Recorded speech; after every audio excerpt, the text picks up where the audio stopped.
जैसे ही कहा क्यों आई हो, गोपियों ने कहा बताओ कितना निष्ठुर है ये कन्हैया। अच्छा गोपियों अब सोच रही हम रोएं तो किसके लिए रोएं, जिसके लिए हम आई थी वही कह रहा क्यों आई हो। और पतियों को कहकर आई कि अब दरवाजा हमेशा के लिए बंद कर लेना, हम आने वाली नहीं है। और जिसके लिए आई वो कह रहा क्यों आई हो। गोपियां मौन है, नेत्र नीचे करके सोच रही हे पृथ्वी मैया ऐसा कुछ उपाय करो कि आप हमें अपने में संभालो, क्योंकि अब हम जिए तो जी किसके लिए जिए। इस कृष्ण के लिए आई थी अपना सब कुछ त्याग कर, किंतु बड़ा निष्ठुर निकला ये।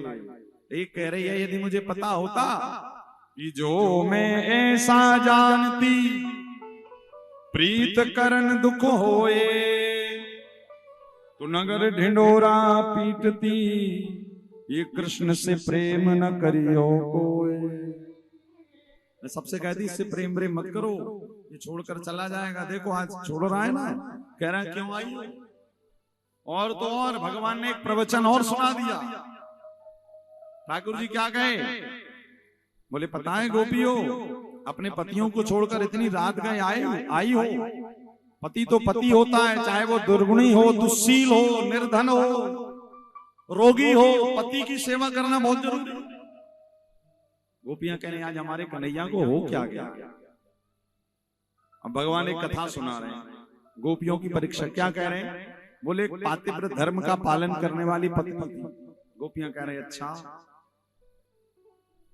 तो कन्हैया कह रहे हैं कि उसका पत्नी का पति जंगल गया था लकड़ी लेने।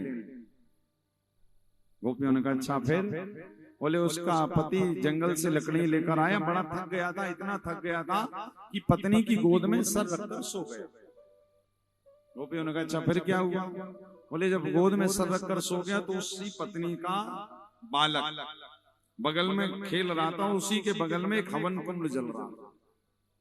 गोपियों ने कहा फिर। तो पति धर्म संकट में, पत्नी सोच रही है कि यदि सोते हुए पति को उठाती हूँ, बेटे को पकड़ती हूँ तो पातिव्रत धर्म नष्ट हो जाएगा, और यदि बेटे को नहीं पकड़ती तो बेटा आग में जलकर कहीं मर ना जाए, क्या करें। तो कन्हैया कह रहे हैं गोपियों पता है क्या हुआ। क्या हुआ। बोले पत्नी ने पति को सोने दिया, उठाया नहीं, और कन्हैया कह रहे हैं कि उसके पातिव्रत धर्म के कारण उसका खेलता हुआ बेटा हवन कुंड में तो गिरा, किंतु जलती हुई अग्नि शीतल हो गई और उसका बालक बच गया। कन्हैया ने कहा इसको कहते हैं पातिव्रत धर्म। गोपियां कहती कन्हैया ऐसी दो चार कथाएं हमसे भी आती है, वैसे तो तुम कहो तो सुना दो। कन्हैया कहे सुनाओ ना। अब सुनो ध्यान से जरा, बी कॉन्सेंट्रेट, क्योंकि ठाकुर जी की रास की कथा है, और रास कहें तो भागवत का प्राण है। क्या कन्हैया ने एक कथा बताई थी अभी, अब गोपियां सुना रही। किसको। कन्हैया।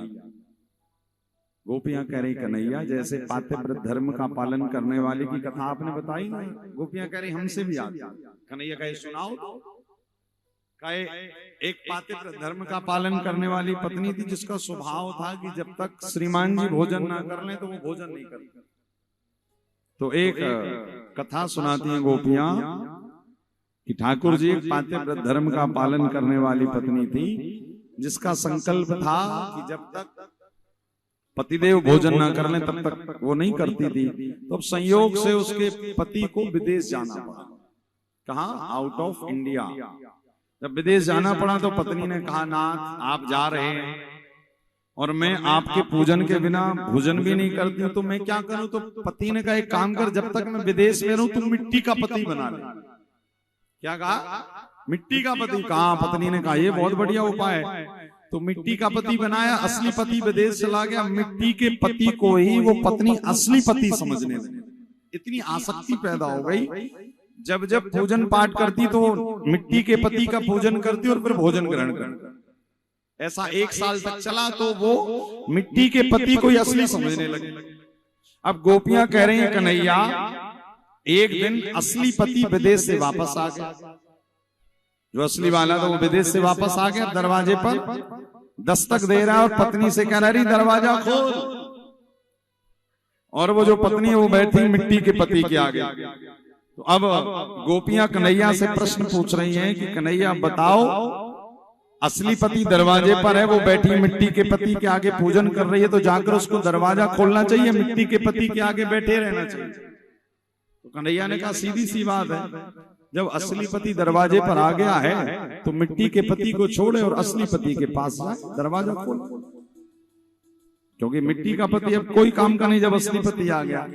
तो गोपियां भी कह रही गोविंद हमारे साथ भी ठीक वही हुआ है। क्या बोले? जब तक हमें आपके बारे में नहीं पता था तब तक हम संसारी पतियों को ही असली समझती थी, किंतु गोपियां कह रही जिस दिन से हमें आपकी कथा के बारे में पता लगा, आपके बारे में पता लगा, उस दिन से दुनिया के पति हमें सब मिट्टी के लगते हैं। असली पति जगतपति बांके बिहारी आप ही हमारे पति हैं, इसी कारण हम आपके साथ आए हैं। भगवान ने कहा हम यही तो सुनना चाहते हैं।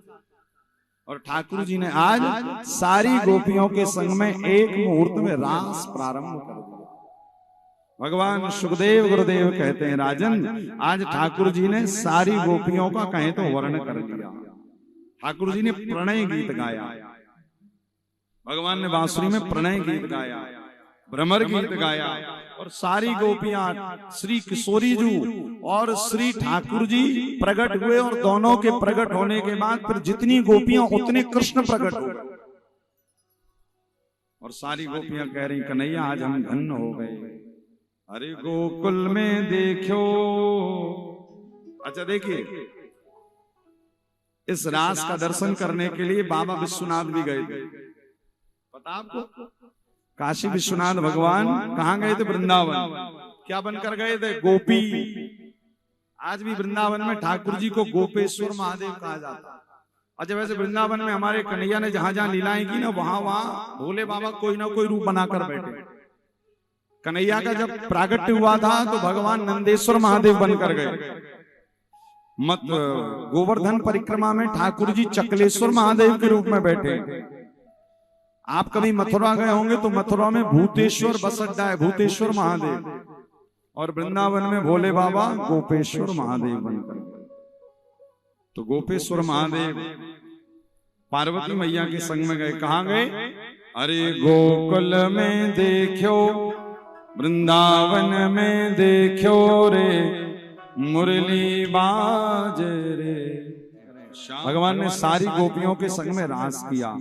गोपियों को अभिमान हुआ कि जिन कन्हैया के लिए सारी दुनिया परेशान रहती, आज वो कृष्ण हमारे संग में नाच रहा।